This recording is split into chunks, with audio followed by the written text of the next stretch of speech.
Hai, Sobat Dunia Donghua yang tercinta, kita berjumpa kembali. Tanpa berlama-lama mari kita lanjutkan ceritanya. Selamat mendengarkan dan selamat berimajinasi. Apa yang terjadi? Tanya Yang Chen bingung. Dari nada roh artefak, tidak sulit untuk menilai bahwa tampaknya ada banyak cerita tersembunyi dalam ras Dewa Roh. Hal ini membuat Yang Chen mengerutkan kening, dan tak dapat dipungkiri lagi bahwa dia merasa bingung. Mendengar keraguan Yang Chen, roh artefak menjawab tanpa ragu, karena kau tidak tahu, izinkan aku menjelaskannya kepadamu. Keberadaan ras Dewa Roh adalah bencana bagi dunia. Apakah kau mengerti arti dunia? Seberapa besar dunia yang kau maksud? Tanya Yang Chen. Sepertinya kau benar-benar tidak tahu apa-apa. Ambil contoh wilayah manusiamu. Luasnya 12 negara manusiamu saja sudah luar biasa, tetapi bahkan seluas itu pun hanyalah sebagian kecil dari seluruh dunia. Seberapa besarkah seluruh dunia ini? 4 benua, puluhan ribu klan. Meskipun manusia termasuk dalam klan super, ada lebih dari 1 atau 2 klan super di 4 benua. Meskipun demikian, ras Dewa Roh tetap menjadi bencana bagi seluruh dunia. Ingat, bukan hanya untuk satu ras atau benua tertentu, tetapi untuk semua 4 benua dan ras yang tak terhitung jumlahnya di wilayah laut, jelas roh artefak. Mendengar ini, Yang Chen menarik napas dalam-dalam. Ras macam apa ras Dewa Roh itu? Kekuatan manusia begitu kuat, namun mereka tetap tak berarti dibandingkan seluruh benua. Berapa banyak makhluk kuat yang ada di seluruh benua? Tak terhitung, hampir tak terhitung. Sekalipun kekuatan manusia kuat, mereka berada pada level yang berbeda dibandingkan dengan seluruh benua. Namun, mungkinkah ras Dewa Roh benar-benar menimbulkan ancaman seperti itu terhadap seluruh benua, hingga disebut bencana? Yang Chen secara tidak sadar merasa bahwa roh artefak itu melebih-lebihkan, dan berkata, tidakkah menurutmu kata-katamu agak berlebihan? Hehe, entah dibesar-besarkan atau tidak, Yang Chen, kau bisa kembali dan menyelidikinya. Untuk apa yang akan kukatakan, jika kau menemukan ketidakakuratan setelah penyelidikanmu, kau bisa mengabaikan semua yang kukatakan hari ini, jawab roh artefak. Mendengar keyakinan roh artefak, Yang Chen tak dapat menahan diri untuk tidak menjadi serius. Baiklah, katakan padaku.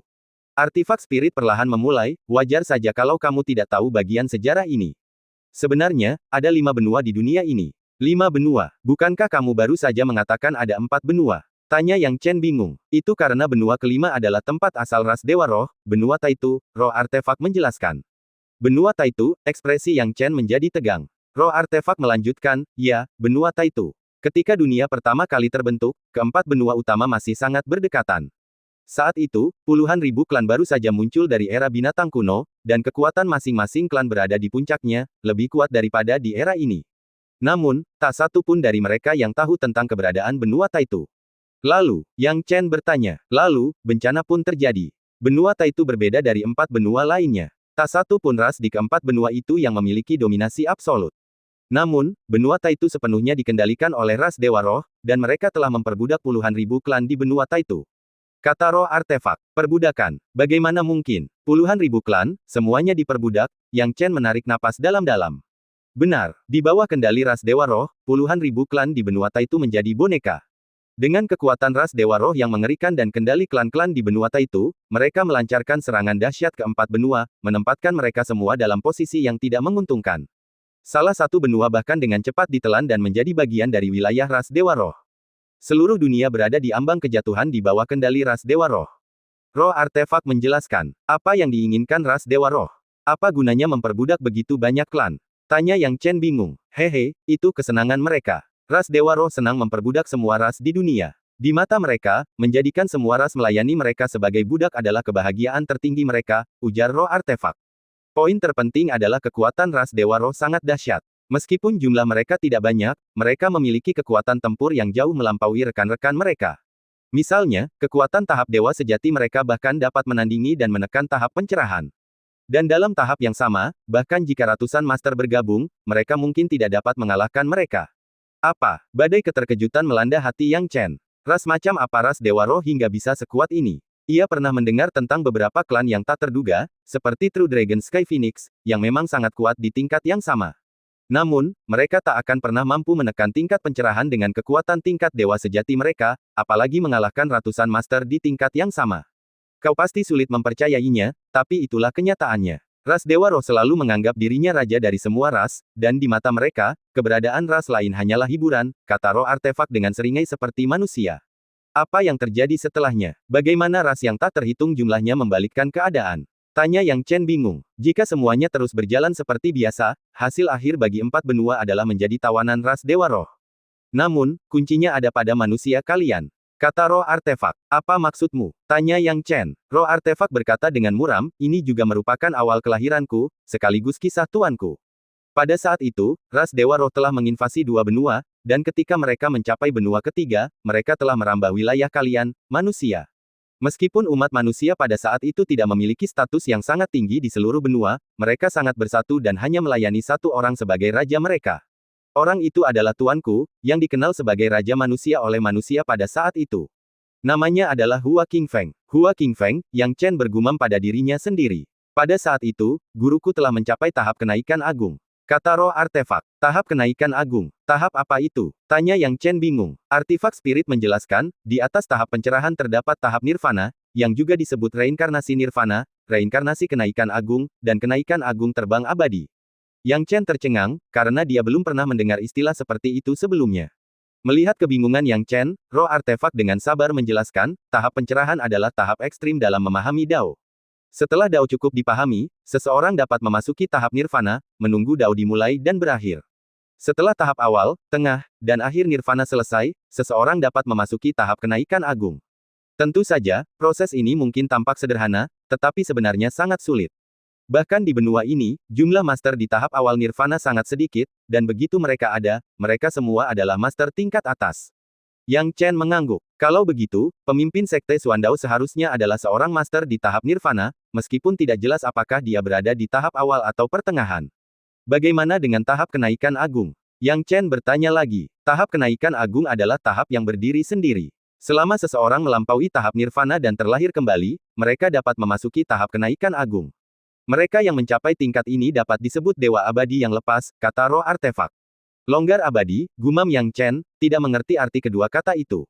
Namun, bahkan Luz Immortal pun tidak bisa dianggap benar-benar immortal. Kata roh artefak, tahap ini sangat mendalam. Setelah memasuki tahap kenaikan agung, para ahli itu semua menunggu waktu kenaikan. Namun, sepanjang sejarah, hanya guruku yang mampu naik. Kenaikan. Yang Chen menjadi semakin bingung. Ascension, seperti yang baru saja saya sebutkan, adalah Great Ascension Immortal. Tahap Great Ascension tidak memiliki tahap awal, tahap pertengahan, atau tahap akhir.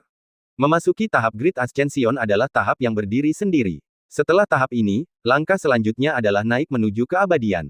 Namun, tidak ada yang tahu bagaimana mencapai keabadian. Hal ini tampaknya berkaitan dengan kultivasi, namun juga tidak berkaitan dengan kultivasi. Bahkan jika dibandingkan dengan Great Ascension dan Great Perfection di tahap Nirvana, perbedaan kekuatannya tidak terlalu signifikan. Semua orang menunggu kesempatan untuk naik menuju keabadian. Setelah seseorang mencapai keabadian, mereka akan berbagi rentang hidup yang sama dengan surga dan mencapai alam baru. Alam seperti itu sungguh tak terkalahkan, misterius, dan sulit dipahami.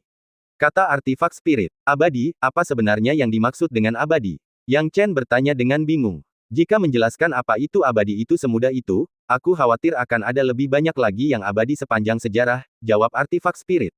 Kau baru saja mengatakan bahwa hanya gurumu yang pernah menjadi dewa dalam sejarah, padahal ku dengar manusia awalnya mencapai kekuasaan dengan mendapatkan peralatan ilahi kaisar. Aku belum pernah mendengar tentang Penatua Hua Qingfeng sebelumnya. Lagi pula, dengan Penatua Hua Qingfeng, kekuatan manusia seharusnya sangat kuat pada saat itu. Yang Chen bertanya-tanya. Roh artefak menggelengkan kepalanya, kekuatan suatu pasukan tidak bergantung pada kekuatan pemimpinnya, tetapi pada fondasinya secara keseluruhan. Lagi pula, sejarah yang kau tahu hanyalah sebagian kecil darinya. Apa yang kukatakan kepadamu adalah awal mula sejarah. Umat manusia telah mengalami banyak pasang surut setelah itu, dan pada saat Kaisar Divine Tools mulai digunakan, tidak diketahui generasi mana mereka berasal. Bahkan buku-buku kuno bersejarah pun tidak dapat mencatat semuanya secara utuh, jadi bagaimana aku bisa menjelaskan semuanya? Namun, apa yang kukatakan kepadamu akan tercatat dalam buku-buku kuno dengan satu atau lain cara. Pada saat itu, jika kau mencarinya dengan cermat, kau akan menemukannya. Begitu. Jadi, apa yang terjadi ketika ras Dewa Roh mengepung kota-kota manusia saat itu? Yang Chen bingung. Pada saat itu, Raja ras Dewa Roh adalah seorang ahli tahap kenaikan agung. Karena karakteristik ras Dewa Roh, ia hampir tak terkalahkan dalam tahap kenaikan agung dan tak memiliki lawan. Bisa dibilang, bahkan jika semua ahli tahap kenaikan agung dari 4 benua bergabung saat itu, mereka tetap akan kesulitan mengalahkannya. Tuanku tahu ini, jadi ia menolak gagasan semua ahli tahap kenaikan agung dari 4 benua untuk mengincar Raja ras Dewa Roh dan memilih mundur sendirian. Roh artefak mencibir, seperti yang diduga, orang-orang bodoh itu berpikir bahwa dengan bergabung, mereka bisa mengalahkan Raja Ras Dewa Roh, tetapi mereka malah jatuh ke dalam perangkap dan semuanya menjadi tawanan. Setelah itu, Ras Dewa Roh maju tanpa hambatan, dan nasib semua benua adalah kematian atau perbudakan abadi. Namun, di saat yang paling kritis, ketika Ras Dewa Roh menyerang manusia dan hendak menghancurkan umat manusia, tuanku berhasil. Ketika roh artefak membicarakan hal ini, nadanya menjadi jauh lebih bersemangat, tuanku, dalam satu malam, menyadari jalan abadi. Jalan abadi, Yang Chen berkata, seperti apa Penatua Hua saat itu. Dengan kekuatannya sendiri, dia membunuh Raja Ras Dewa Roh dan menaklukkan sebagian besar dari mereka, kata roh artefak. Kebanyakan dari mereka, secara logika, Penatua Hua seharusnya tahu prinsip, jika rumput tidak dicabut, ia akan tumbuh lagi ketika angin bertiup, kata Yang Chen. Roh artefak menjawab, bagaimana kau tahu apa yang terjadi saat itu? Tuanku memang mencapai keabadian, tetapi proses kenaikan sama pentingnya. Ketika tuanku menjadi abadi, dunia ini tak lagi mampu menampungnya, dan takdirnya adalah meninggalkan tempat ini dan naik ke surga. Kenaikan. Yang Chen tahu bahwa ia tidak dapat memahami hal-hal ini pada tahapnya saat ini, jadi ia tidak bertanya lagi dan hanya berkata, jadi, Penatua Hua dengan cepat menyelesaikan masalah Ras Dewa Roh dan kemudian meninggalkan dunia. Bukankah ia meninggalkan warisan untuk jalan abadinya? Roh artefak mengangguk, memang, tuanku pergi terburu-buru. Jika beliau punya waktu untuk meninggalkan warisan, manusia tidak akan bangkit dengan bantuan peralatan ilahi kaisar. Jika ada sesuatu yang bisa dianggap sebagai warisan, itu adalah aku. Kamu, Yang Chen terkejut. Ngomong-ngomong, alat suci macam apa kamu sebenarnya? Apakah kamu alat suci raja atau alat suci kaisar? Aku bukan alat ilahi raja, juga bukan alat ilahi kaisar. Aku hanyalah lukisan yang dibuat oleh guruku secara asal-asalan saat itu, yang kemudian terbentuk dengan memadukan sungai dan gunung. Namun, guruku menanamkan ki abadi kepadaku, yang membuatku berbeda secara fundamental dari alat ilahi lainnya. Sederhananya, kekuatanku mungkin tidak lebih besar dari alat ilahi kaisar, tetapi aku unik di dunia ini. Bahkan alat ilahi kaisar itu pun lebih rendah dariku, kata roh artefak. Yang Chen menatap roh artefak, tidak tahu seberapa besar ia harus mempercayai kata-katanya. Setelah Penatua Hua naik, apa yang terjadi pada Ras Dewa Roh? Tanya Yang Chen. Tepatnya, setelah dia pergi, Ras Dewa Roh dikepung oleh 4 benua. Mengingat kondisi Ras Dewa Roh yang lemah saat itu, ketika 4 benua bergabung, mereka secara alami tertindas. Namun, seperti yang kau katakan, jika kau tidak mencabut rumput itu sepenuhnya, ia akan tumbuh lagi ketika angin bertiup. Selain tuanku, tidak ada orang lain yang bisa sepenuhnya membasmi Ras Dewa Roh, kata roh artefak. Apakah Ras Dewa Roh akhirnya bangkit kembali? Yang Chen menarik napas dalam-dalam. Ini kisah generasi lain. Kalau ditelusuri kembali, seharusnya terjadi beberapa ratus ribu tahun yang lalu, di era ketika kalian manusia berperang melawan para kultivator jahat, kata artifak spirit. Yang Chen berkedip, di era itu, apakah Ras Dewa Roh bangkit kembali? Memang, kata roh artefak. Saat itulah aku dan guru generasi keduaku bertindak. Yang Chen berdiri dengan tangan di belakang punggungnya, Tuan generasi kedua, bagaimana Anda dan Tuan generasi kedua itu memecahkan masalah ketika Ras Dewa Roh muncul kembali? Yang Chen, kau meremehkan visi tuanku. Meskipun dia telah tiada, dia memperhitungkan kemungkinan kebangkitan Ras Dewa Roh di masa depan. Karena itu, dia meninggalkanku. Tahukah kau tujuan keberadaanku? Tujuannya adalah untuk menyegel Ras Dewa Roh, jelas artefak roh. Tapi kau hanya menyegel satu anggota Ras Dewa Roh, kata Yang Chen. Apakah kamu tahu identitas anggota Ras Dewa Roh ini? Roh artefak bertanya dengan bangga. Yang Chen penasaran, apa status orang ini? Orang ini adalah putra mahkota Ras Dewa Roh, Peng Wanli. Kata roh artefak dengan sungguh-sungguh. Putra mahkota klan Dewa Roh. Mungkinkah dia putra raja klan Dewa Roh yang kau sebutkan? Tanya Yang Chen heran. Ya, itu dia, putra ke-6 raja klan Dewa Roh. Setelah guru pertamaku mencapai keabadian, dia lolos dari penangkapan dan bersembunyi di antara manusia selama bertahun-tahun yang tak terhitung jumlahnya. Seru roh artefak. Dialah yang hampir menjerumuskan umat manusia ke dalam kehancuran yang tak dapat diubah lagi.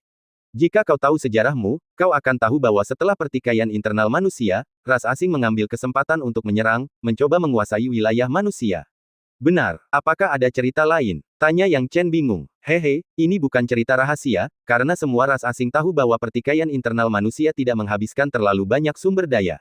Faktor kunci yang membuat ras asing berani membuat masalah bagi manusia adalah putra mahkota klan Dewa Roh, Peng Wanli, yang hampir menghancurkan separuh wilayah manusia. Jelas roh artefak. Bagaimana dia melakukan itu? Yang Chen menarik napas dalam-dalam. Roh artefak berkata perlahan, Peng Wanli sangat cerdas. Dia tahu bahwa jika wilayahnya tidak cukup kuat, muncul secara gegabah hanya akan menyebabkan kematiannya. Dia bersembunyi selama bertahun-tahun, berkultivasi hingga mencapai tahap kenaikan agung sebelum muncul. Perlu dipahami bahwa bahkan ayahnya pun tidak lebih dari tahap kenaikan agung. Dia berkultivasi hingga tahap kenaikan agung dengan tujuan memimpin anggota klan Dewa Roh lainnya untuk memperbudak manusia dan akhirnya seluruh benua dunia.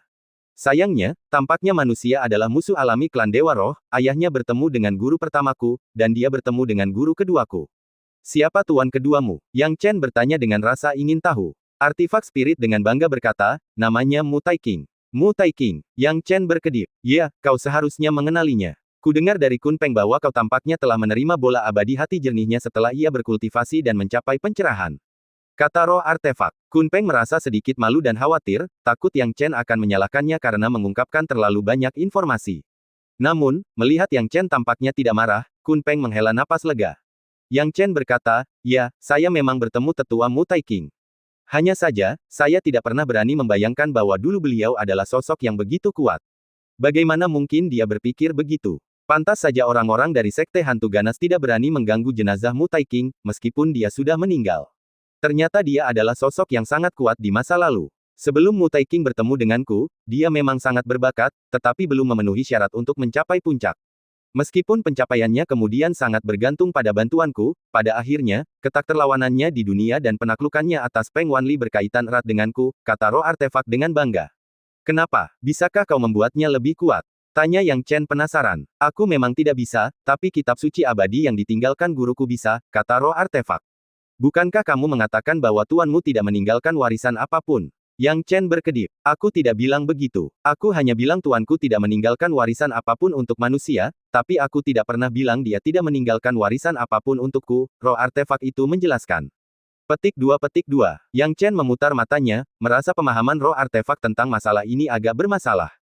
Jika pemiliknya mewariskan warisan kepadanya, bukankah itu berarti dia ingin warisan itu diwariskan kepada keturunannya? Itu masuk akal karena roh artefak, bahkan jika itu adalah tombak dewa pembantaian sebagai alat ilahi raja, tidak dapat lebih fleksibel dan cerdas daripada manusia dalam beberapa aspek. Kitab suci abadi apa yang kau sebutkan? Apakah kitab suci abadi awan cerah?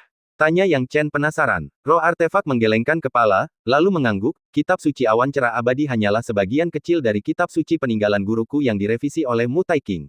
Sederhananya, kitab suci awan cerah abadi adalah sebagian kecil dari kitab suci abadi peninggalan guruku. Alasannya adalah untuk memberikan kontribusi bagi sektenya, Sekte Tai. Meskipun hanya sebagian kecil, itu sudah cukup untuk membawa manfaat tak terbatas bagi generasi mendatang. Saat itu, Sekte Tai menganggap bola abadi hati jernih sebagai harta karun, karena merupakan salah satu dari sedikit metode kultivasi yang dapat langsung mencapai tahap nirvana. Itu juga salah satu alasan mengapa Sekte Tai tetap makmur. Lagi pula, tidak banyak kitab suci rahasia di dunia yang dapat membantu para kultivator mencapai tahap nirvana. Kebanyakan dari mereka hanya dapat mencapai kesempurnaan agung alam pencerahan.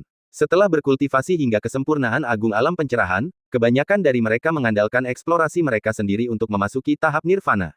Yang Chen sangat menyadari pentingnya metode kultivasi. Jika butuh 10.000 tahun untuk mencapai tahap nirvana dengan kitab suci awan cerah abadi.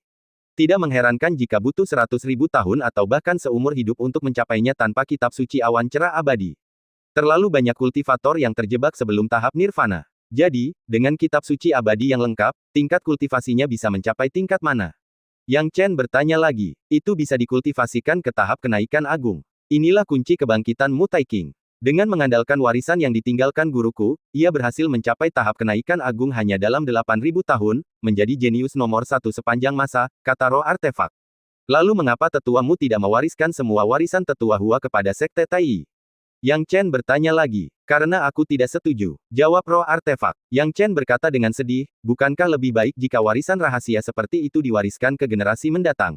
Roh artefak tidak setuju, kau terlalu menyederhanakannya. Semakin penting sebuah warisan rahasia, semakin hati-hati ia harus dijaga, dan warisan itu tidak bisa begitu saja diserahkan kepada orang lain, bahkan Sekte Tai sekalipun. Bisakah kau menjamin tidak ada ras asing di dalam Sekte Tai? Bagaimana jika mereka mendapatkan kitab suci rahasia ini? Itu bahkan bukan skenario terburuk, bagaimana jika anggota klan Dewa Roh mendapatkan kitab suci rahasia ini?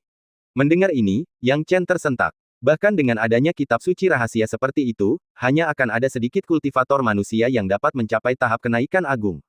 Kitab suci rahasia pada akhirnya hanyalah pelengkap, dan bakat adalah yang terpenting. Bukan berarti dengan kitab suci yang dapat membantu mereka mencapai tahap kenaikan agung, manusia memang dapat mencapai tahap itu. Namun, klan Dewa Roh berbeda. Jika kau memberi mereka kitab suci seperti itu, akan ada lebih dari 1 atau 2 orang yang dapat mencapai tahap kenaikan agung. Jika itu terjadi, itu sama saja dengan menggali kuburan kita sendiri. Guru saya dan saya membahas hal ini, dan kami sepakat bahwa ketika mewariskan kitab suci rahasia ini kepada orang lain, kita harus sangat berhati-hati dan memastikan untuk memahami karakter mereka sebelum melakukannya. Kata roh artefak, apakah itu berarti keputusanmu baru-baru ini untuk bertemu denganku adalah setelah diam-diam mengamati karakterku?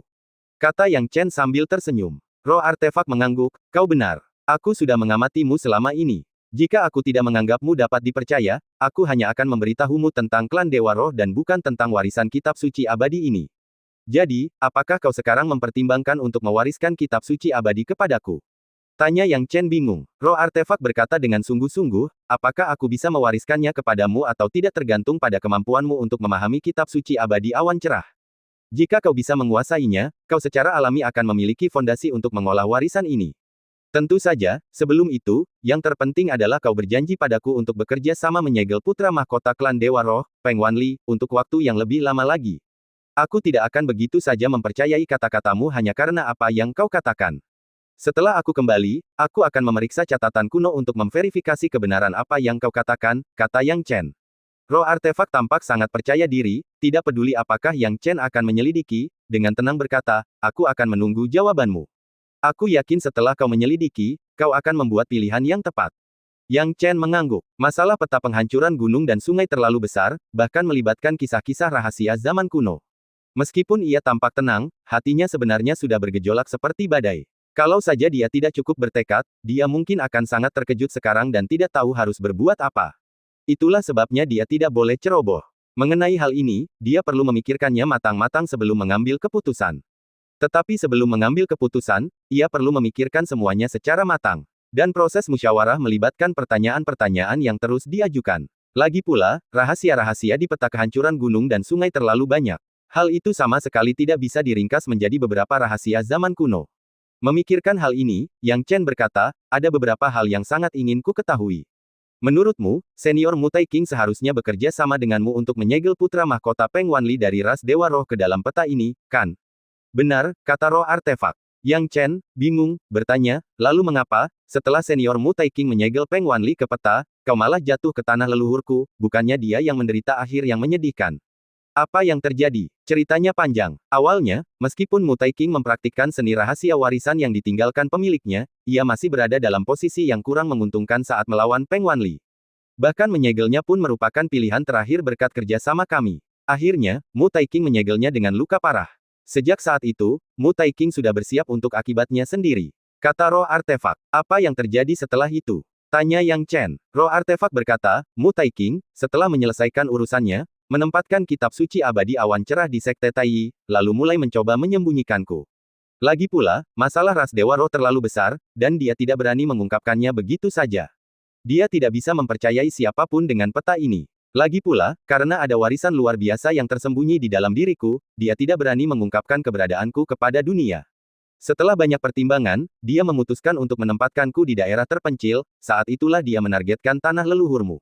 Yang Chen mengangguk, semuanya masuk akal. Namun, karena menempatkanku di daerah terpencil seperti itu, dia pasti khawatir akan hilangnya warisanku. Jadi dia membuat rencana yang sangat jitu, dan itu adalah Gunung Changsing yang kau kenal. Kata roh artefak dengan nada serius. Gunung Changsing. Yang Chen menyipitkan matanya. Roh artefak berkata dengan tenang, aku yakin kau pasti sudah familiar dengan Gunung Changsing.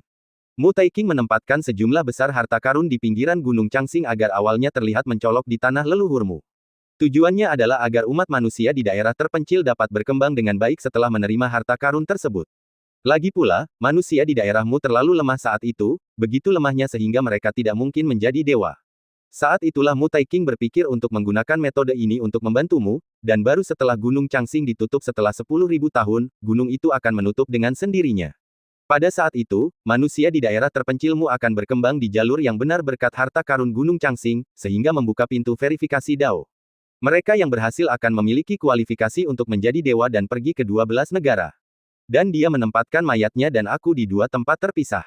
Daerah itu sudah terpencil, dan bahkan jika aku ditemukan oleh seseorang, itu tidak akan menjadi masalah besar, rahasiaku tidak akan mudah terdeteksi, dan rahasia ras Dewa Roh tidak akan terbongkar ke dunia. Awalnya, tempat persembunyianku sangat rahasia dan tidak mudah dideteksi oleh siapapun. Jika ada yang bisa mendeteksinya, mereka pasti sangat berbakat dan luar biasa, memenuhi berbagai persyaratan untuk memiliki kesempatan menemukanku.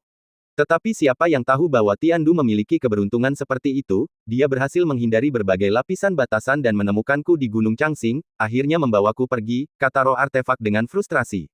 Itu juga sesuatu yang sangat membuatku penasaran. Menurut pemahamanku, Kaisar Tiandu tampaknya sama sekali tidak mengetahui rahasia peta penghancuran gunung dan sungai, dan dia tidak tahu apapun tentang orang ras asing itu, kata Yang Chen. Hehe, dia pasti tidak akan tahu, karena aku yang menyabotasenya dari dalam. Dia hanya bisa memanggil kekuatan gunung dan air, sedangkan untuk kekuatan ras alien, dia sama sekali tidak bisa menggunakannya dan tidak tahu misterinya. Roh artefak berkata dengan bangga, saat itu, aku belum menyegel diriku sampai tidak bisa menggunakan kekuatan peta penghancur gunung dan sungai. Keadaannya sangat berbeda dari sekarang. Baru saat itulah Yang Chen menyadari, tidak heran Kaisar Tiandu tidak mengetahui rahasia sebenarnya dari peta penghancuran gunung dan sungai. Namun, yang mengejutkannya adalah, mengapa kamu menyembunyikan semua ini dari Kaisar Tiandu? Anak itu tidak punya peluang sedikit pun untuk menjadi dewa, jadi kenapa aku harus membuang waktuku untuknya? Kalau dia tahu rahasiaku, dia hanya akan membuatku dalam masalah besar. Aku tidak akan pernah membiarkan bocah setengah dewa mengendalikan kekuatanku, kata roh artefak dengan nada meremehkan. Yang Chen agak terdiam, bagaimana denganku? Kenapa kau membiarkanku menggunakan kekuatan ras alien itu? Peta kehancuran gunung dan sungai berkata tanpa daya, sebenarnya aku cukup setuju denganmu, tapi aku berencana untuk membiarkanmu menggunakan kekuatan peta kehancuran gunung dan sungai setelah kau mencapai alam dewa sejati. Namun, saat itu, kendaliku atas peta kehancuran gunung dan sungai sudah agak sulit. Ditambah dengan krisismu saat itu dan pertimbanganku, aku tidak dapat menemukan orang yang lebih cocok daripada dirimu, jadi aku tidak ikut campur. Begitulah caramu berhasil membebaskan Peng Wanli.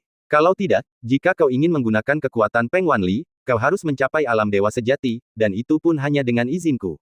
Yang Chen tertawa, dan sekarang alasanmu terburu-buru mencariku adalah. Kembali ke topik awal, alasan aku begitu terburu-buru mencarimu masih di awal pembicaraan. Peng Wanli akan segera kembali.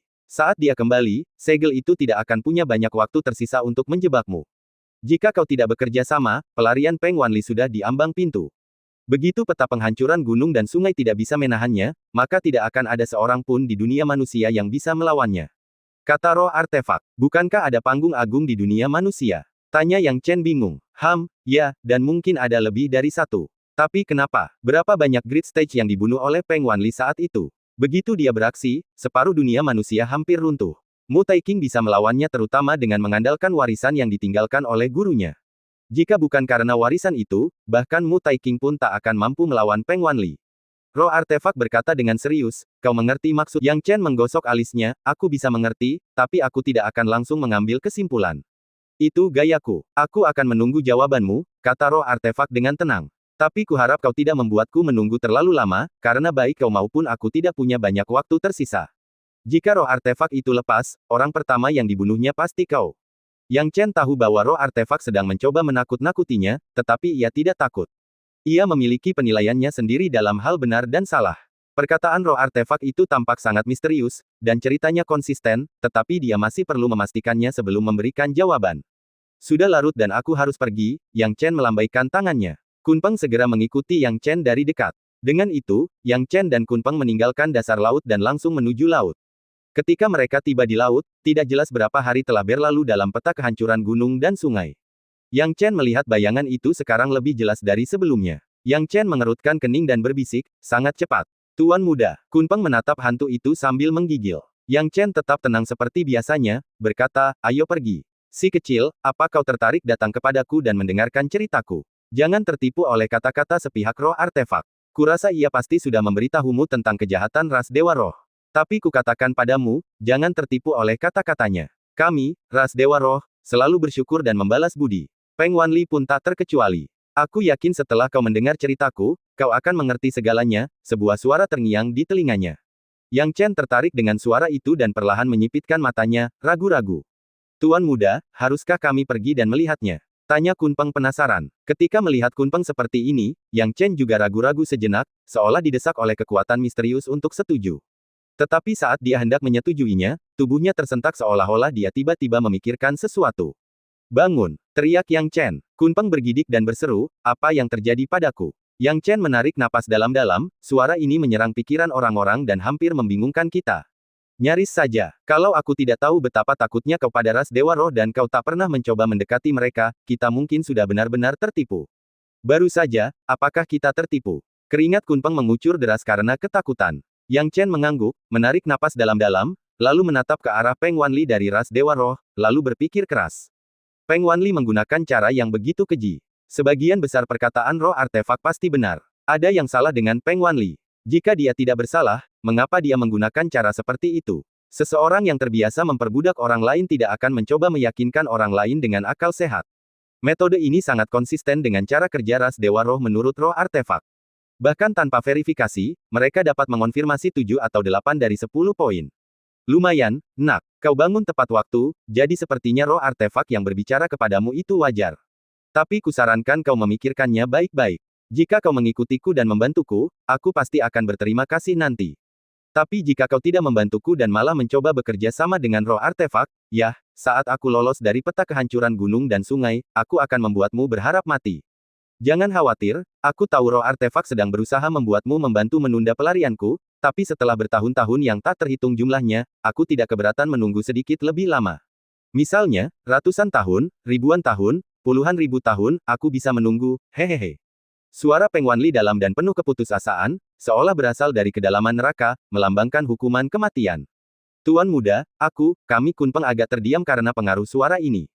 Yang Chen berkata dengan suara berat, ayo pergi. Ketika percakapan berakhir, dia menarik Kunpeng yang ketakutan dan meninggalkan peta kehancuran gunung dan sungai. Kalian bisa kembali ke Menara Dewa Iblis dulu. Aku sudah paham tentang hal-hal ini, kata Yang Chen. Baik, Tuan Muda. Kunpeng memutar tubuhnya dan kembali ke Menara Dewa Iblis, menghilang dari pandangan. Adapun Yang Chen, ia memejamkan mata dan merenung. Hal-hal yang disampaikan oleh roh artefak peta kehancuran gunung dan sungai sudah cukup baginya untuk dicerna untuk sementara waktu. Entah itu perbudakan ras Dewa Roh saat itu, atau keberadaan Dewa Terbang Kenaikan Agung, ia harus membiasakan diri dan menerima mereka secara perlahan. Ia berpikir sejenak, lalu mengangkat alisnya saat merasakan embusan angin. Saat ki sejatinya berputar, ia menangkap jimat transmisi suara. Itu adalah jimat transmisi suara dari Fu Biao, dan isinya membuat Yang Chen terkejut. Penatua Qian Gong mencari saya. Yang Chen bingung. Mungkinkah semuanya sudah beres? Tapi kalaupun sudah beres, tidak perlu melapor kepada saya satu per satu. Ada kesenjangan generasi dalam status kita. Setelah bergumam beberapa patah kata, Yang Chen tidak dapat mengerti maksudnya, jadi dia bangkit untuk mencari Fu Biao, lalu langsung menuju paviliun pencapaian awan. Karena Tetua Qian Gong memanggilnya secara pribadi, Yang Chen dibawa ke taman belakang Tetua Qian Gong saat ia tiba di paviliun pencapai awan. Zhang Min juga ada di sini. Melihat Yang Chen, mata Zhang Min berbinar, sedikit kegembiraan muncul, yang disembunyikannya dengan sangat terampil, sehingga tidak ada seorang pun yang menyadarinya. Junior memberi hormat kepada Tetua Qian Gong. Yang Chen berkata dengan hormat, sepertinya Tetua sedang dalam suasana hati yang baik, jadi masalahnya pasti sudah ditangani. Memang, meskipun ada beberapa liku-liku, 6 kekuatan telah mencapai kesepakatan mengenai detailnya. Selama tidak ada yang salah, jika ras asing itu berani datang, kami akan memusnahkan mereka tanpa meninggalkan jejak. Cibir Penatua Qian Gong. Bagus sekali, terima kasih atas kerja kerasmu, Tetua Qian Gong. Yang Chen tersenyum ramah. Tidak terlalu sulit, kau sudah melapor dengan baik. Ngomong-ngomong, hari ini, ketika tiba waktunya melapor, Pendeta Tao Bintang Putih menceritakan kepadaku tentang Tuan Muda Luo dan dirimu. Dia bilang dia mencoba menikahkan Luo Yihong denganmu. Anak muda, kapan kau berhubungan dengan Luo Yihong? Penatua Qian Gong mengerutkan kening, dari mana kau belajar metode-metode ini, biasanya kau terlihat polos begitu. Ketika Penatua Qian Gong menyebutkan hal ini, Zhang Min gemetar. Yang Chen sudah bertunangan. Ini. Wajar saja jika seseorang sehebat Yang Chen punya pertunangan. Kalau orang lain, sih, nggak masalah, tapi kebetulan itu Luo Yihong, wanita luar biasa yang pernah didengarnya. Waktu dijebak waktu itu, Luo Yihong sudah masuk alam dewa sejati dan dianggap putri kaisar surgawi. Bahkan di daftar Phoenix muda, dia punya tempat. Yang Chen sendiri tampak kebingungan. Penatua, saya tidak begitu mengerti maksud Anda. Luo Yihong, saya tidak ada hubungannya dengan dia. Hubungan apa? Saya benar-benar tidak mengerti maksud Anda. Bajingan kecil, masih pura-pura bodoh. Pendeta Tao Bintang Putih sudah menjelaskannya kepadaku, dan ini hanya masalah membahas pertunanganmu dengan muridnya.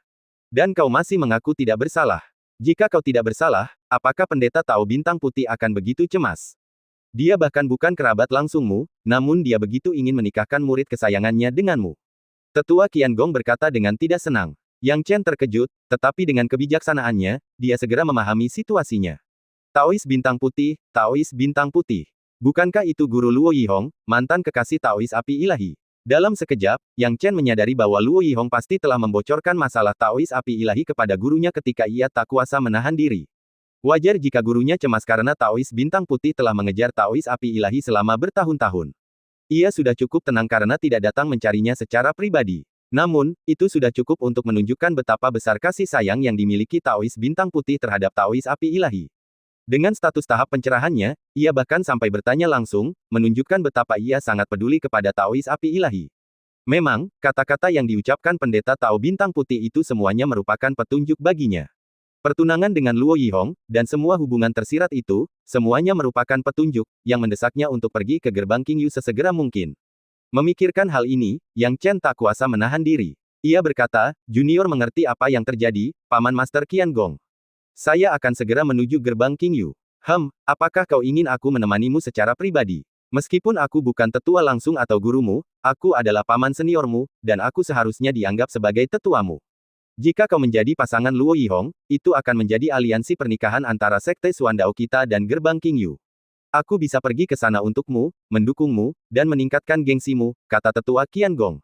Mengenai aliansi pernikahan antara gerbang Qingyu dan Sekte Suandao, tetua Qiangong dengan senang hati menyetujuinya. Sekte Suandao mereka akan berusaha menyenangkan mereka sebisa mungkin, apalagi gerbang Qingyu yang memberikannya kepada mereka dengan sukarela. Yang Chen berkata dengan canggung, itu tidak perlu, junior akan menemui Penatua White Star sendirian. Oh. Tidak apa-apa juga, kamu seharusnya tahu cara mengatasinya sendiri, dan aku tidak akan ikut campur. Penatua Qiangong tidak bertanya lebih lanjut, berpikir bahwa anak-anak muda itu hanya malu-malu. Kalau begitu, aku akan pergi ke gerbang Qingyu sekarang, kata Yang Chen dengan hormat. Baiklah, tetua Qiangong tidak menghentikannya. Tanpa membuang kata-kata lagi, Yang Chen pergi. Zhang Min menatap ke arah Yang Chen pergi, terdiam cukup lama. Penatua Qiangong tertawa, ada apa? Merasa tidak nyaman, tubuh Zhang Min sedikit gemetar, dan dia buru-buru menjawab, tidak, sama sekali tidak. Sama sekali tidak, alismu berkerut, dan semua kekhawatiranmu tergambar jelas di wajahmu. Tak perlu disembunyikan, aku bisa melihat pikiran gadis muda sepertimu. Menyukai Yang Chen bukanlah hal yang memalukan. Bahkan aku pun tak bisa tidak mengagumi kehebatannya, dan dia juga dermawanmu. Wajar jika kau punya perasaan padanya. Tapi kusarankan kau untuk menyerah saja. Kalian berdua bukan pasangan yang buruk, dalam keadaan normal, aku pasti akan berusaha mempertemukan kalian, tapi kali ini aku tak bisa berbuat apa-apa. Kau tahu Luo Yihong, dia cantik, berkarakter, dan berbakat. Kekuatannya sudah jelas, dan dia lebih baik darimu dalam segala hal, ditambah lagi dia cocok dengan Yang Chen, mereka adalah pasangan yang serasi. Setelah berkata demikian, tetua Qiangong menghela napas, Sekte Suandao kita benar-benar mendapat manfaat dari ini, aku hampir tidak percaya. Zhang Min, melihat bahwa Penatua Qiangong mengerti, tidak repot-repot bersembunyi lagi. Setelah waktu yang lama, ia akhirnya bertanya, Paman Master Qiangong, apakah menurutmu ini benar? Mungkinkah ada kesalahpahaman di antara kita? Kesalahpahaman? Kesalahpahaman apa yang mungkin terjadi? Pendeta Tao Bintang Putih bahkan hampir menunjuk hidungku dan menyuruhku bergegas membawa Yang Chen. Pihak gadis itu sangat ingin menyelesaikan pertunangan. Ini tidak mungkin bohong. Jika terbongkar, reputasi gadis itu akan tercoreng. Masalah ini tidak bisa dipalsukan. Sebaiknya kau lupakan saja ide ini. Penatua Qiangong tidak repot-repot menjelaskan lebih lanjut, tetapi langsung pergi setelah mengucapkan kalimat itu. Zhang Min menatap kosong ke kejauhan sebelum akhirnya tersadar, menyingkirkan pikirannya tentang Yang Chen dengan tekad bulat. Tidak lama kemudian, Yang Chen juga tiba di gerbang Qingyu. Awalnya, ia mengira perlu melewati beberapa prosedur untuk memasuki gerbang Qingyu. Namun, yang mengejutkannya, ia berhasil memasuki gerbang dengan mudah tanpa banyak kesulitan. Begitu tiba dan melaporkan namanya, ia langsung digiring ke pusat gerbang Qingyu, tempat ia akhirnya diserahkan kepada Luo Yihong. Nona Luo, kita bertemu lagi, kata Yang Chen dengan hormat. Pada saat ini, orang di depannya tidak lain adalah Luo Yihong sendiri. Ketika Luo Yihong melihat Yang Chen lagi, pipinya sedikit memerah, yang membuat Yang Chen bingung. Ia tidak dapat menemukan alasan mengapa Luo Yihong malu melihatnya, terutama karena ia tidak seperti ini pada pertemuan pertama mereka. Di matanya, kata-kata pendeta Tao Bintang Putih hanya sekadar ucapan main-main. Luo Yihong berkata dengan lembut, baik, Tuan Muda Yang, keanggunan Anda tetap sama bahkan setelah beberapa hari.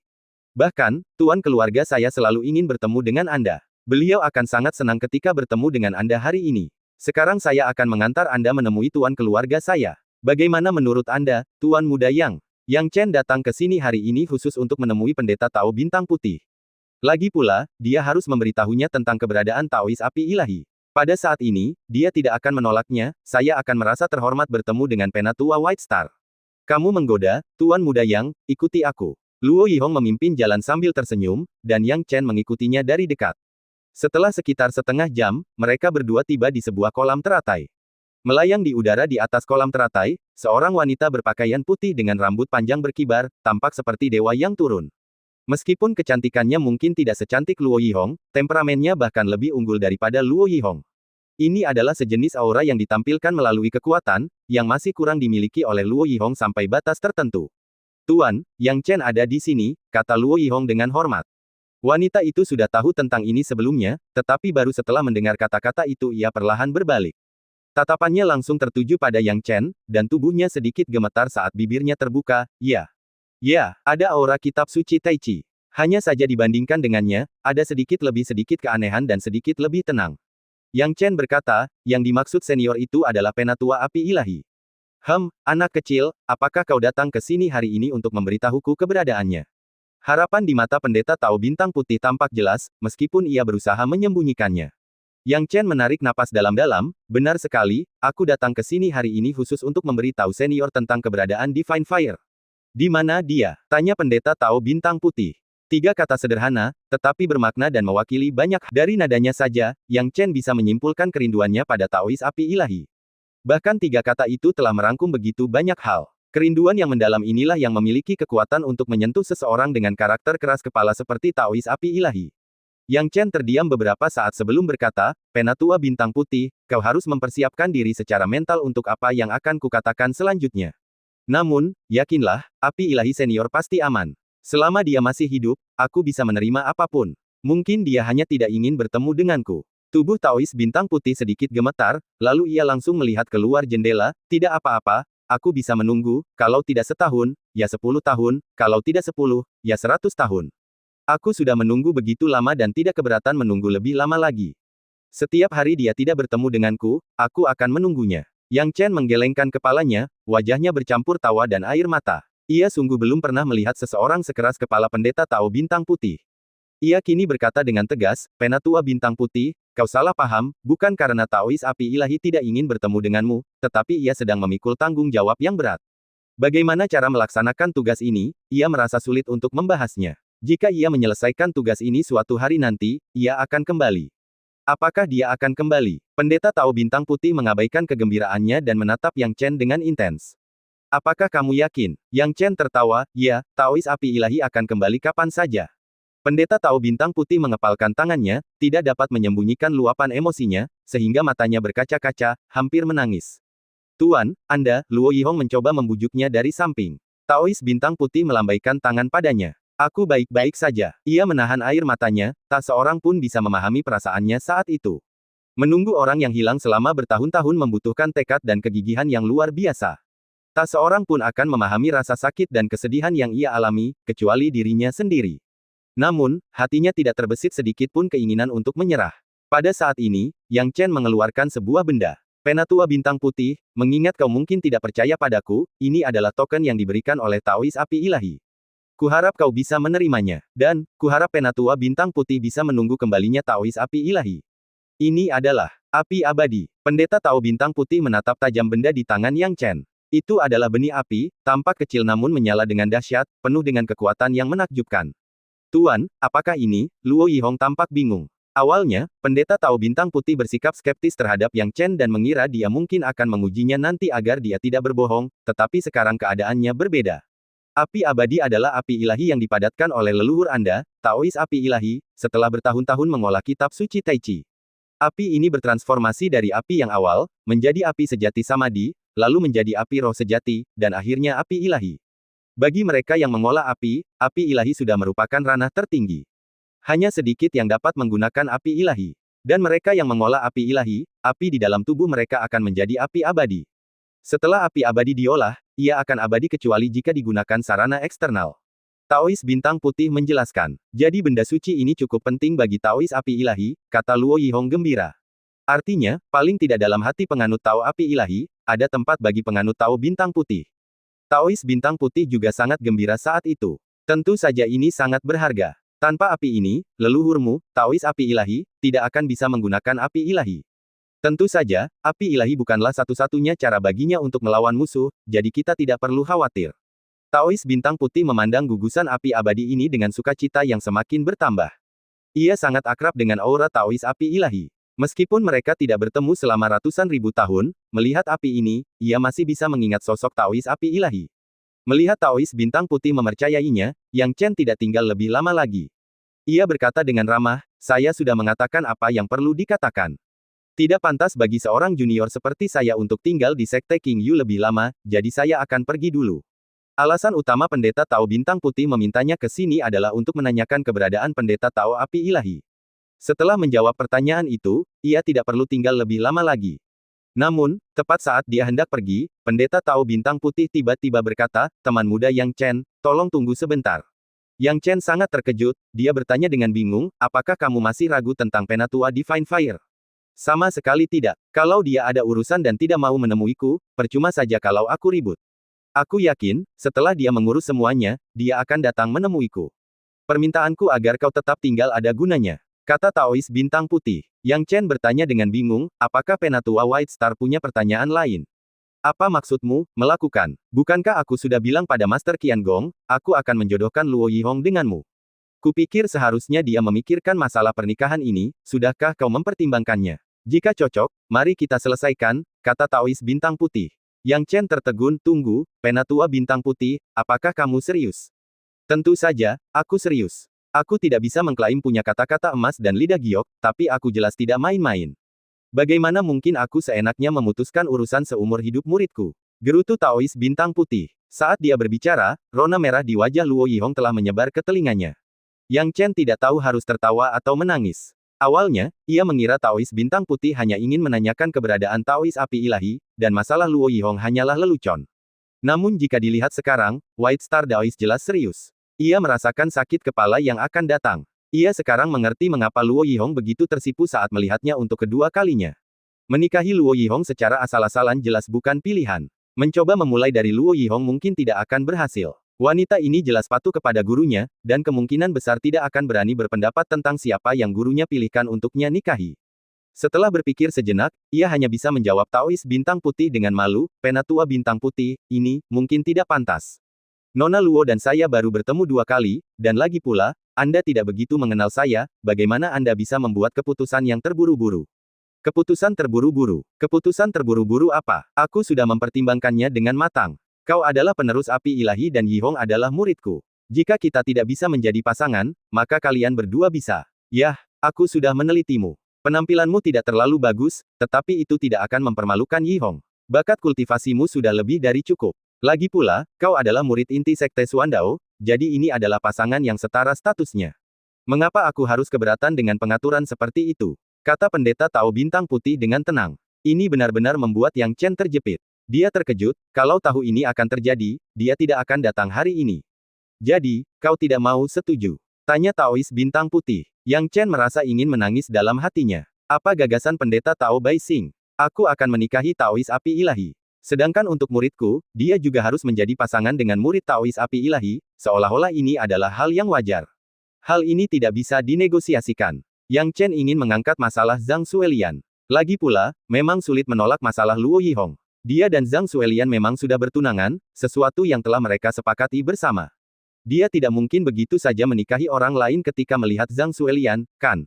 Sekalipun Zhang Xuelian tidak keberatan, itu tidak pantas. Yang Chen menggelengkan kepalanya dan segera menguatkan tekadnya. Namun, menghadapi pertanyaan Bai Xing, ia tidak boleh gegabah dalam berkata-kata. Kalau tidak, bahkan dengan hubungannya dengan Taois Api Ilahi, mungkin tidak mudah baginya untuk pergi sekarang. Setelah berpikir sejenak, Yang Chen menemukan taktik menunda dan berkata, Penatua Bintang Putih, Anda pasti bercanda. Nona Luo sangat luar biasa, dengan penampilan dan karakternya yang terkenal di mana-mana. Saya telah mendengar tentangnya bahkan di Feng Yangzhu, dan kekaguman saya padanya tak terbantahkan. Namun, masalah ini terlalu mendadak bagi saya, dan saya tidak bisa menerimanya sekaligus. Saya harap Anda bisa mengerti. Namun, yakinlah bahwa di masa mendatang, saya akan memberikan jawaban yang memuaskan. Pendeta Tao Baising mengerutkan kening, tidak puas karena Yang Chen tidak segera menanggapi usulannya. Namun, ia bisa memahami bahwa masalah ini memang terlalu mendadak, dan sepenuhnya merupakan keputusan sepihaknya. Ia tidak bisa menyalahkan Yang Chen karena tidak segera menyetujuinya. Sungguh, aku tidak mengerti kenapa kau ragu-ragu dengan lamaran pernikahan yang begitu bagus.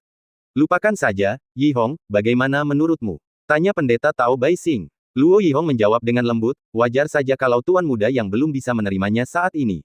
Tuan, tolong beri dia waktu untuk mempertimbangkannya. Penolakan Yang Chen langsung membuat Luo Yihong semakin menghargainya. Sebagai seorang murid, ia tidak bisa menentukan keputusan gurunya, tetapi Yang Chen berbeda.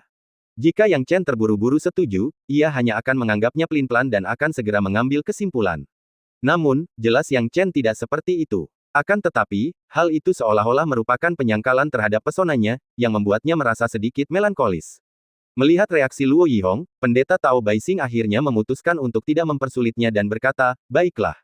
Kalau begitu, aku beri kamu waktu untuk memikirkannya. Batas waktunya adalah hari kompetisi besar 6 sisi. Jika kamu bisa terbang tinggi, aku akan memanfaatkan kesempatan ini untuk menanyakan keputusanmu. Tapi jika kamu tidak tampil bagus, jangan repot-repot memikirkan hal-hal yang tidak berguna ini. Wajah Yang Chen penuh dengan ketidakberdayaan, karena sepertinya dia tidak punya pilihan selain menikahi Luo Yihong. Taois Baising memang cukup sombong, sekarang dia tidak punya pilihan selain membuat keputusan dalam beberapa hari ini.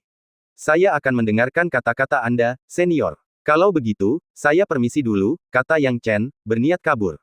Yihong, tolong suruh tuan muda yang keluar, perintah Baising. Baik, tuan, kata Luo Yihong, merasa sedikit malu namun tetap dengan hormat mengantarnya. Yang Chen tak bisa menahan perasaan tak berdaya karena hubungannya dengan Luo Yihong kini agak ambigu, dan pendeta Tao Baising jelas tahu itu. Pengaturannya jelas memiliki maksud yang lebih dalam. Maka, keduanya berpisah dalam diam, hanya berbincang ketika sampai di pintu. Yang Chen berkata, Nona Luo, saya pamit dulu. Baik, sampai jumpa lagi di masa depan, Tuan Muda Yang, Luo Yihong mengangguk lembut. Yang Chen tidak banyak bicara lagi dan berbalik untuk pergi. Saat ini, ia cukup terganggu dengan masalah Taois Baising. Siapa sangka ini adalah perjodohan yang cocok untuk keduanya, dan memang benar, tetapi ia sudah mengatur pernikahannya. Masih terlalu dini untuk memutuskan sekarang. Yang Chen, yang tidak dapat menemukan jalan keluar, menggelengkan kepalanya dan mengesampingkan masalah itu untuk sementara. Lagi pula, masih ada waktu sebelum kompetisi akbar 6 sisi. Pada kunjungan ke gerbang King Yu ini, dia bermaksud pergi ke Merit Hall dan melihat-lihat, terutama karena ada buku-buku kuno dan sejarah. Lagi pula, informasi mengenai klan Dewa Roh perlu dikonfirmasi. Karena ia memiliki banyak poin merit, aksesnya ke aula merit bukanlah masalah. Meskipun membaca buku-buku kuno dan teks rahasia tersebut membutuhkan pengeluaran poin merit yang signifikan, hal itu sepadan. Poin merit yang diperoleh dari Ming Hao sangat besar, dan bahkan setelah membaca banyak buku kuno dan teks rahasia, konsumsi poin merit masih dalam batas yang wajar. Dengan cara ini, Yang Chen menghabiskan lebih dari setengah hari di Merit Hall dan akhirnya memastikan sesuatu. Tampaknya roh artefak benar. Entah itu sejarah klan Dewa Roh atau rahasia kuno yang disebutkan oleh roh artefak, ia mungkin tidak mendapatkan semuanya dari buku-buku rahasia ini, tetapi setidaknya ia bisa mengumpulkan beberapa informasi.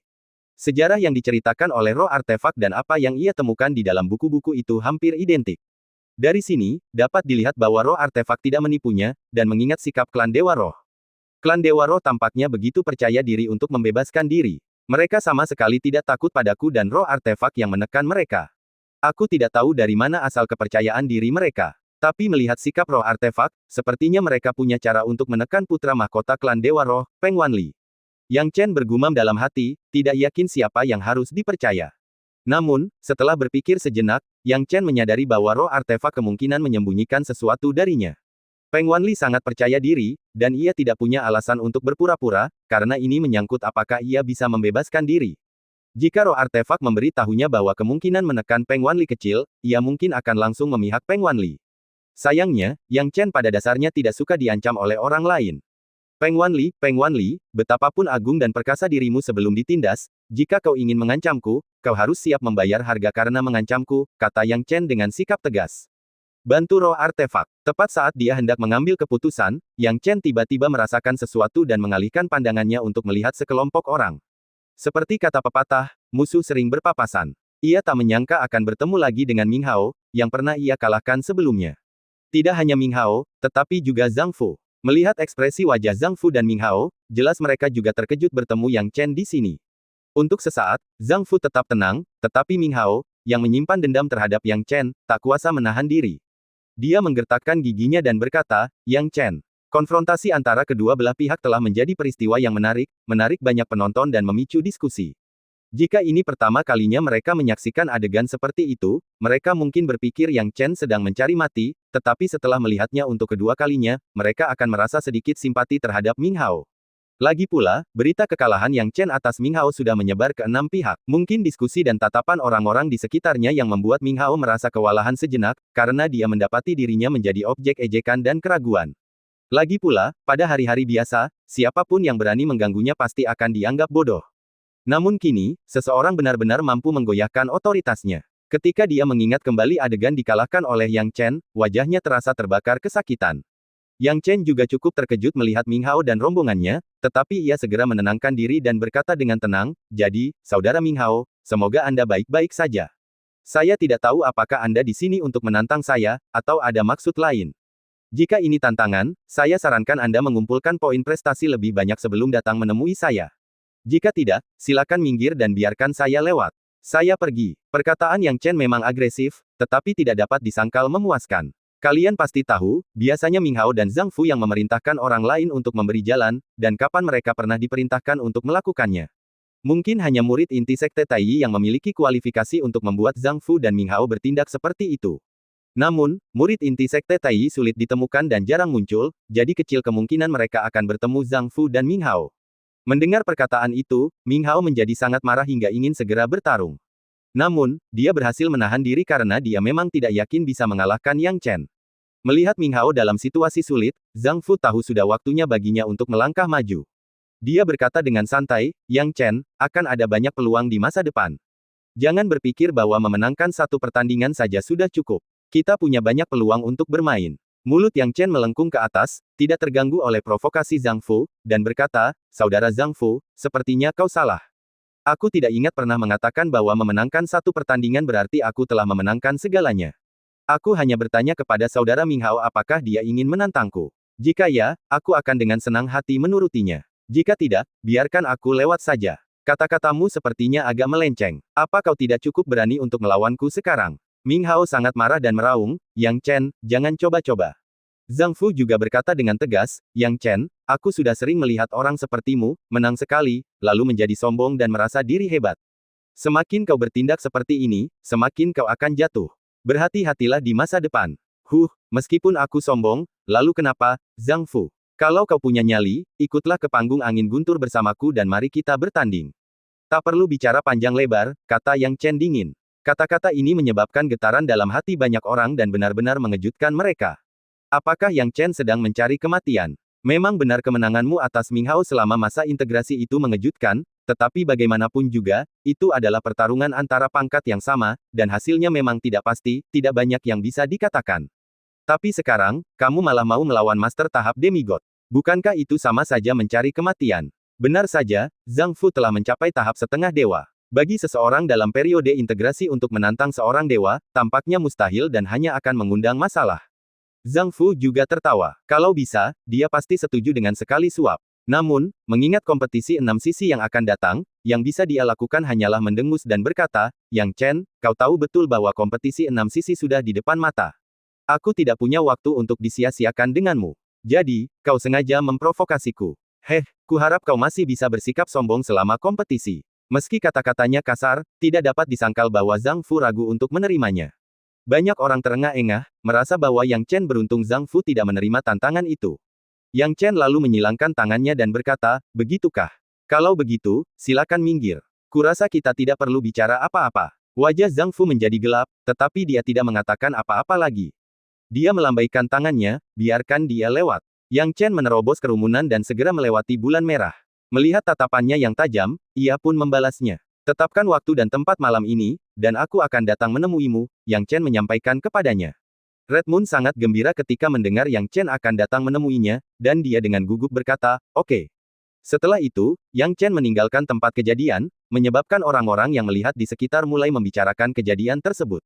"Saudara Zhang Fu, Yang Chen ini benar-benar sombong." Ming Hao mengeluh dengan sangat sedih. "Salahkan saja ketidakmampuanmu sendiri, jangan cari aku, kata Zhang Fu dengan marah. Karena masalah Ming Hao, dia bisa saja menerima tantangan Yang Chen di panggung angin guntur, tetapi dia harus menundanya. Dengan kompetisi 6 sisi yang akan datang, Ming Hao telah menciptakan masalah, dan para tetua mereka telah memerintahkan para pengikutnya untuk tidak menerima tantangan panggung angin guntur secara pribadi. Itulah alasannya dia tidak berjanji. Memikirkan hal ini, wajah Zhang Fu menjadi gelap. Yang Chen, tunggu.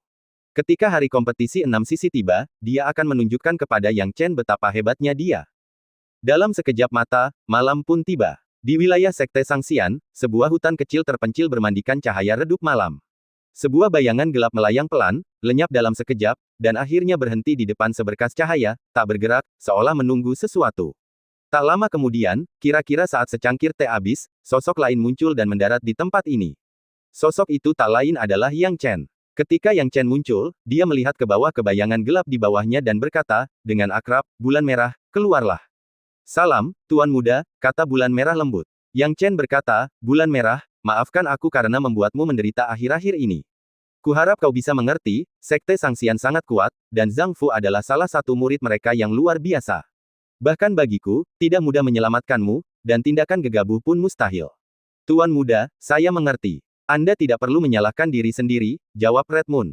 Yang Chen mengangguk, "Tapi jangan khawatir, aku sudah punya rencana untuk menyelamatkanmu.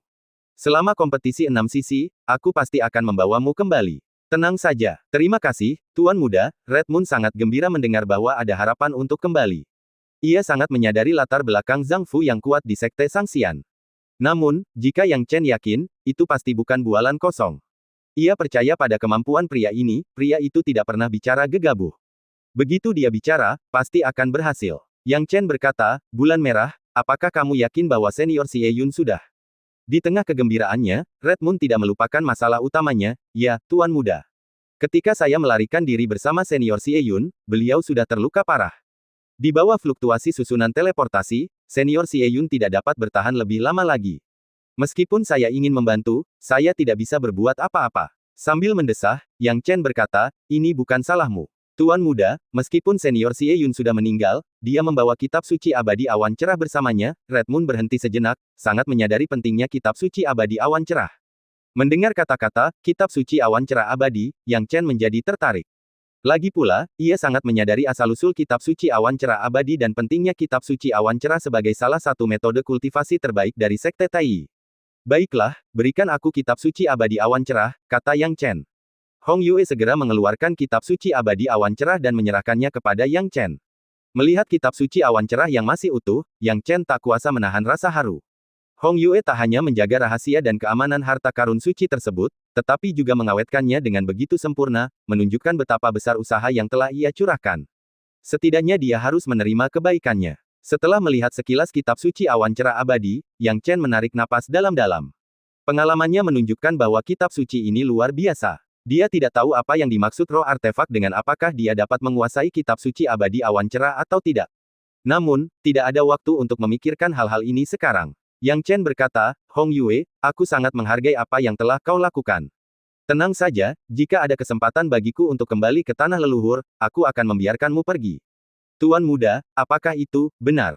Hong Yue tak dapat menahan kegembiraannya. Setelah sekian lama meninggalkan tanah leluhurnya dan sendirian, ia sering mengenang masa lalunya di malam-malam tanpa tidur.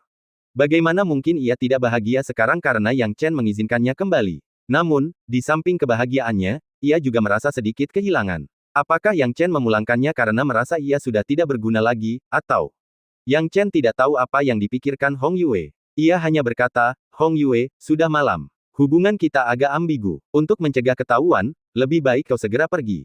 "Baik, Tuan Muda." Hong Yue, yang tidak berani ceroboh, dengan cepat berubah menjadi bayangan dan menghilang di tempat semula. Adapun Yang Chen, dia juga tidak tinggal lama di sini, menghilang dalam sekejap dan kembali ke perkemahan Sekte Suandao. Saat ia kembali ke kamp, hari sudah pagi. Yang Chen berpatroli seperti biasa, dan tidak ada yang aneh terjadi. Namun, selama hari-hari patroli ini, Yang Chen jelas merasakan mata Phoenix Hanmei yang dipenuhi bunga persik tengah mengawasinya. Meski hanya sekilas, pesona yang memikat jiwanya tak berkurang sedikit pun. Yang Chen tahu itu adalah teknik pesona, dan ia hampir terpikat beberapa kali. Namun, pada akhirnya, ia mengandalkan tekadnya sendiri untuk bertahan. Mengingat pentingnya menjaga rumput dan ular agar tidak terkejut, ia tidak berniat terlalu dekat dengan Han Mei. Namun, Han Mei tampaknya lebih tertarik. Sebelumnya, ia hanya menggunakan tatapan mata untuk merayunya. Merasa itu belum cukup, ia berinisiatif untuk mendekatinya hari ini. Ia tampak lembut dan penuh kasih sayang, suaranya hangat dan penuh kasih sayang, Tuan Muda Yang, di malam-malam panjang seperti ini, aku sangat kesepian. Kebetulan aku punya beberapa teko anggur yang enak. Bagaimana kalau kita minum-minum bersama? Sambil berbicara, Han Mei telah datang ke sisi Yang Chen, sambil menghembuskan napas atau membelai dadanya dengan telapak tangannya. Daya pikat yang menggoda ini membuat tubuh Yang Chen memanas. Namun, ketika ia menganggap Han Mei sebagai pengkhianat manusia, Yang Chen berkata dengan suara berat, "Nona Han Mei, tolong tunjukkan harga diri." Ketika percakapan berakhir, ki sejatinya dilepaskan, mendorong Han Mei menjauh. Pada hari-hari biasa, Han Mei merayu orang lain, seolah-olah untuk menyerap ki sejati mereka dan berkultivasi, tetapi sebenarnya untuk mengendalikan pikiran mereka. Jika dia menangkap Yang Chen, akan sulit baginya untuk melarikan diri. Hati wanita ibarat pisau pembunuh, jangan pernah diremehkan. Tuan muda yang benar-benar tidak tahu bagaimana menghargai romansa. Apa kau benar-benar tidak tertarik untuk perlahan-lahan mengungkap rahasia di tubuhku? Han Mei sengaja jatuh ke tanah, membuat penampilan acak-acakan, memikat hati orang-orang. Yang Chen berkata dengan dingin, "Nona Han Mei, aku tidak tertarik dengan rahasiamu. Ada banyak pria di kamp militer ini. Lebih baik kau mencari orang lain." Yang Chen tak berniat menoleh ke belakang, yang membuat Han Mei mengerutkan kening dan memperhatikan arah kepergian Yang Chen, bergumam dengan wajah muram, orang ini punya tekad yang kuat, begitu teguh hingga sekarang. Aku tak percaya ada pria di dunia ini yang tidak tertarik pada wanita. Ngomong-ngomong, waktunya hampir habis. Sebagian besar pria di bawah alam dewa sejati di kamp ini berada di bawah kendaliku, kecuali Yang Chen ini yang merupakan faktor yang tak diketahui. Jika aku tak bisa menggenggamnya, aku tak akan merasa tenang. Sekembalinya ke kamp, Yang Chen memasang berbagai larangan. Tubuhnya lenyap seketika, dan ketika ia muncul kembali, ia sudah berada di dalam ruang peta penghancuran gunung dan sungai. Dari kejauhan, dia melihat Pangeran Peng Wanli dari klan Dewa Roh. Kali ini mereka bertemu bukan sebagai hantu biasa, melainkan dalam wujud yang utuh. Peng Wanli sepertinya merasakan kedatangan Yang Chen, dan terkekeh, "Si kecil, sudahkah kau memutuskan? Maukah kau membantuku atau tidak? Aku akan memberimu pilihan. Ingat, jika kau melawanku, kau akan mati dengan menyedihkan, sangat menyedihkan." "Oh, benarkah? Aku penasaran seperti apa kematianku yang menyedihkan nanti. Yang mulia, tak perlu mengancamku. Kalau kau punya nyali, bunuh saja aku. Buat apa repot-repot mengucapkan kata-kata tak berguna di sini?" kata Yang Chen dingin. Yang Chen tidak pernah takut pada siapapun, termasuk Peng Wanli. Mendengar kata-kata Yang Chen, wajah Peng Wanli tiba-tiba menjadi muram. Dengan otoritas dan wibawanya, orang-orang tak akan berani melawannya hanya dengan sepatah kata. Misalnya, Kun Peng sudah gemetar ketakutan di kejauhan, tetapi Yang Chen tidak hanya tetap tenang, tetapi juga membalas. Hal ini membuat Peng Wanli marah. Ia menggeram, "Anak kecil, kau akan menyesal, hehehe." Yang Chen terlalu malas untuk berbicara dengan Peng Wanli lagi. Pada saat ini, ia menyelam jauh ke dasar laut. Dalam waktu singkat, ia tiba di kedalaman dasar laut dan bertemu kembali dengan roh artefak. "Yang Chen, kerjamu bagus sekali. Aku mendengar percakapanmu dengan Peng Wanli. Sepertinya kau kembali ke sini karena sudah menemukan jawabannya," kata roh artefak dengan gembira, dengan ekspresi emosi yang jelas. Yang Chen berdiri dengan tangan di belakang punggungnya, masih setenang dan setenang biasanya, hanya sedikit lebih serius. Ia membuka mulutnya dan berkata, "Aku telah membaca banyak teks sejarah rahasia dan memutuskan untuk membantumu menghadapi putra mahkota Peng Wanli dari klan Dewa Roh. Beritahu aku cara menyegelnya secara permanen. Namun, izinkan aku menjelaskan bahwa aku tidak akan bekerja untukmu secara cuma-cuma. Apakah kau menginginkan warisan tuanku?" tanya roh artefak. Yang Chen menggelengkan kepalanya, warisan terlalu sulit dipahami. "Pertama, saya tidak bisa memverifikasi keaslian apa yang Anda katakan tentang warisan kitab suci abadi. Kedua, apakah saya bisa menguasai kitab suci abadi awan cerah masih belum diketahui. Jadi, mari kita kesampingkan masalah warisan. Lalu apa yang kau inginkan?" tanya roh artefak dengan heran. "Meskipun kau telah menyegel banyak kekuatanmu, itu masih jauh lebih kuat daripada harta karun Suantian kelas tertinggi biasa. Aku penasaran, bagaimana kau bisa mempertahankan kondisimu yang belum disegel sambil menyegel Peng Wanli. Dibandingkan dengan warisan, aku lebih penasaran tentang keberadaan seperti apa dirimu, sebagai roh artefak unik yang diresapi ki abadi." Dan cerita pun berakhir, nantikan cerita selanjutnya. Terima kasih telah mendengar.